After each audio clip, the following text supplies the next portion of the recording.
Assalamualaikum warahmatullahi wabarakatuh. Perkenalkan, saya Nurjadidah, nomor absen 32 dengan NIM 24020411022.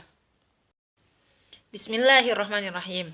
Melalui video ini, saya ingin kembali menjelaskan tentang Makki dan Madani sesuai dari hasil pemahaman saya.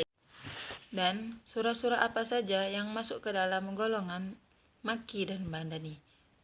Contohnya, surat Al-Ikhlas, Al-Lahab, Al-Kafirun, Al-Kautsar, Al-Ma'un, Al-Quraisy, Al-Fil, Al-Humazah, Al-Asr, At-Takatsur, Al-Qari'ah, Al-Adiyat, Al-Qadr, Al-Alaq, At-Tin, itu masuk Makkiyah. Dan surah An-Nas, Al-Falaq, An-Nasr, Az-Zalzalah, dan Al-Bayyinah itu masuk surat Madaniyah.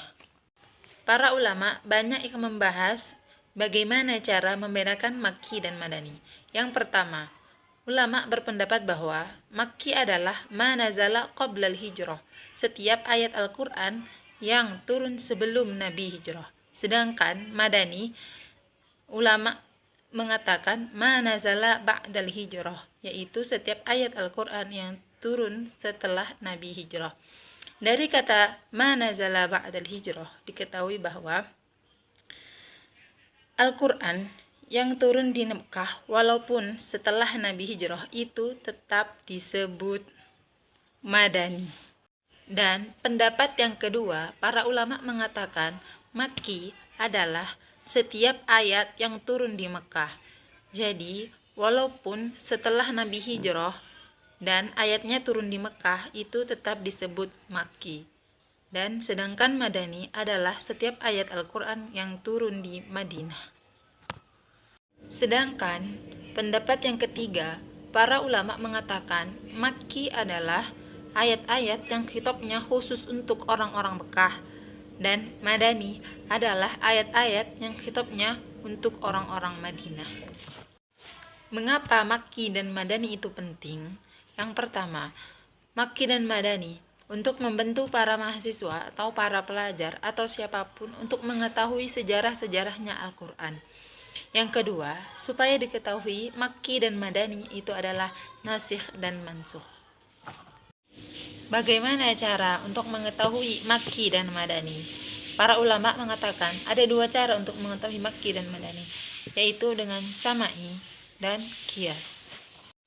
Contohnya, sebagaimana pendapat Sayyidina Abdullah bin Mas'ud mengatakan bahwa setiap ayat yang mengandung lafaz ya ayyuhan nas itu adalah ayat Makki, dan lafaz ya ayyuhalladzina amanu itu Madani. Tetapi itu tidak bisa dijadikan dasar karena ada beberapa pengecualian. Dalam surat Baqarah ada dua tempat, yaitu ayat ya ayyuhan nasu u'budu rabbakum dan ayat ya ayyuhan nasu kulu mimma fil ard. Dan 4 tempat dalam surat An-Nisa, yaitu yang pertama ayat ya ayyuhan nasu taqu rabbakum. Yang kedua ayat iyyasha yudhibkum ayyuhan nas. Yang ketiga ya ayyuhan nasu qad ja'akumur rasul. Yang keempat ya ayyuhan nasu qad ja'akum burhan. Contoh yang kedua adalah setiap ayat yang diawali oleh huruf putus-putus itu Makki, tapi tidak berlaku untuk surat Al-Baqarah dan surat Ali Imran karena keduanya adalah Madaniyah. Contoh yang ketiga, yaitu setiap surat yang di dalamnya terdapat lafaz kalla itu adalah Makki. Begitu juga surat-surat yang di dalamnya menceritakan tentang Nabi Adam dan Iblis itu adalah Makki. Dan surat yang berisi tentang kewajiban dan hukum-hukum itu Madani. Begitu juga surat yang menceritakan tentang orang-orang munafikin itu adalah Madani. Menaruh perhatian kepada kisah-kisah para sahabat dan menjelaskan landasan akhlak dan aturan-aturan umum yang tidak bertentangan di kalangan masyarakat. Kalau Madani menjelaskan rincian hukum syariat dan hukum amaliyah dalam ibadah, dan menjelaskan ketentuan-ketentuan mengenai hubungan antara umat Islam dengan bangsa lain. Ayat-ayatnya dan suratnya pendek-pendek dan mengandung sifat-sifat kehidupan dan pergerakan suatu benda. Sedangkan ayat-ayat Madani itu ayatnya panjang-panjang dan sering lebih memilih kepada jalan ketenangan dan kelembutan dalam uslubnya, dan pembahasannya terpisah. Cukup sekian dari saya. Jika ada kesalahan, mohon maaf yang sebesar-besarnya.